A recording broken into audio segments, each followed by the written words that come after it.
২৪-এর ৩রা August বা ৩৪শে জুলাই এদিন সরকারের রক্তচক্ষু উপেক্ষা করে কেন্দ্রীয় শহীদ মিনারে জড়ো হওয়া লাখো জনতার উপস্থিতিতে ঘোষণা করা হয় ফ্যাসিবাদী সরকার পতনের এক দফা দাবি।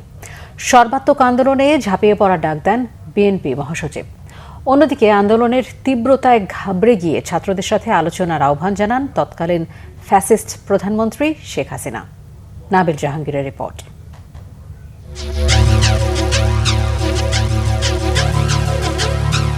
২৪-এর রক্তাক্ত জুলাই ৩১ পেরিয়ে ৩৪-এ পৌঁছেছে। সারা দেশে অসহযোগ আন্দোলন তখন তুঙ্গে। ফ্যাসিস্ট বাহিনীর গুলির সামনে বুক পেতে দেয়া ছাত্র জনতার দুর্বার প্রতিরোধে লেডি হিটলার নামে পরিচিত শেখ হাসিনার গদি ততদিনে টলতে শুরু করেছে। আর মাত্র ২ দিনের মধ্যেই দেশ ছেড়ে ভারতে পালাতে বাধ্য হবেন শেখ হাসিনা। বিপদ আঁচ করতে পেরে গদি বাঁচাতে মরিয়া হয়ে ওঠেন শেখ হাসিনা আর তার সরকার।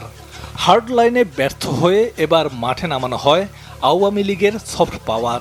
এদিন গণ আন্দোলনের বিপক্ষে রাজধানী সহ সারা দেশে মানববন্ধন করে শান্তিকামী চিকিৎসক ও নার্স সমাজ, সাধারণ শিক্ষার্থী মঞ্চ, মুক্তিযোদ্ধার সন্তান, পেশাজীবী সমাজ সহ নানা নামের আওয়ামী দোসর সংগঠনগুলো।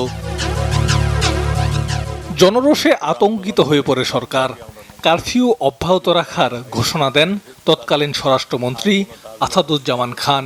রাষ্ট্রদ্রোহী কাজে সবসময় ব্যস্ত থাকতো জামাত ইসলাম এবং আমাদের বিএনপি।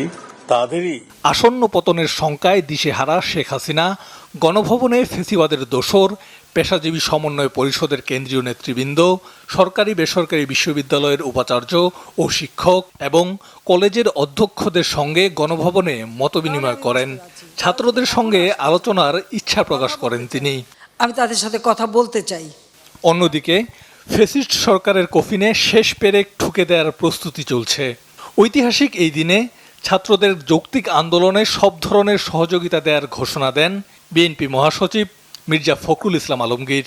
ছাত্রদের সাথে দেশবাসী ও নেতাকর্মীদের ঝাঁপিয়ে পড়ার আহ্বান জানান তিনি।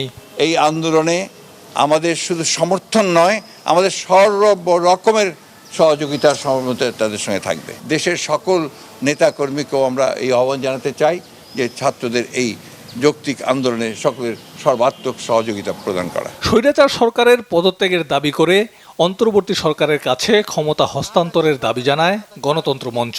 রাষ্ট্র ব্যবস্থার আসলে সংস্কার করা একদম জরুরি হয়ে গেছে। আন্দোলনের নামে দেশের এই দুর্দিনে পিছিয়ে থাকেননি দেশের সাংবাদিক সমাজও। সারা দেশে হত্যা নির্যাতনের প্রতিবাদে বিক্ষোভ সমাবেশ ও মিছিল আয়োজন করেন তারা। রাজধানী সহ দেশের বিভিন্ন জায়গায় বিক্ষোভ ও গণমিছিল করে বৈষম্য বিরোধী শিক্ষার্থীরা। গাজীপুরের মাওনায় আন্দোলনকারীদের সাথে পুলিশের ব্যাপক সংঘর্ষ হয়। এদিনও সারা দেশে গুলিবিদ্ধ হয় অসংখ্য শিক্ষার্থী। পূর্ববর্তী কর্মসূচি অনুযায়ী কারফিউ উপেক্ষা করে সেদিন বিকালে রাজধানীর বিভিন্ন প্রান্ত থেকে বিক্ষোভ মিছিল নিয়ে শহীদ মিনারে পৌঁছাতে থাকে ছাত্র জনতার ঢল। বিক্ষুব্ধ জনতার সমুদ্রে গণমানুষের প্রাণের চাওয়া সরকার পতনের এক দফা দাবি ঘোষণা করেন বৈষম্য বিরোধী ছাত্র আন্দোলনের অন্যতম সমন্বয়ক নাহিদ ইসলাম। বাংলাদেশের মানুষের জীবনের নিরাপত্তা, সমাজের ন্যায় বিচার প্রতিষ্ঠার জন্য আমরা এক দফার সিদ্ধান্তে উপনীত হয়েছি। ৩৪ জুলাইয়ে ফ্যাসিস্ট সরকারের ভবিষ্যৎ নির্ধারণ হয়ে যায়। দেশের আপামর জনতা বিনা ভোটের সরকারকে উৎখাতে প্রতিজ্ঞাবদ্ধ হয়ে চূড়ান্ত লড়াইয়ের প্রস্তুতি নিতে শুরু করে। নাবিল জাহাঙ্গীর, বাংলা ভিশন, ঢাকা।